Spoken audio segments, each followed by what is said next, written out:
ओडिशा के कटक में दो समुदायों के बीच हिंसक झड़प के बाद तनाव, 24 घंटे के लिए इंटरनेट सेवा बंद। मूर्ति विसर्जन के दौरान शुक्रवार को भड़की थी हिंसा।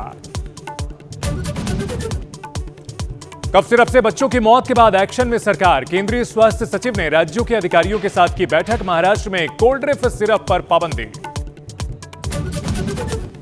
उत्तर भारत के कई राज्यों में कुदरत का कहर। पश्चिम बंगाल के दार्जिलिंग में लैंडस्लाइड, राज्य में 20 लोगों की गई जान। बिहार में बारिश के चलते 10 लोगों की मौत।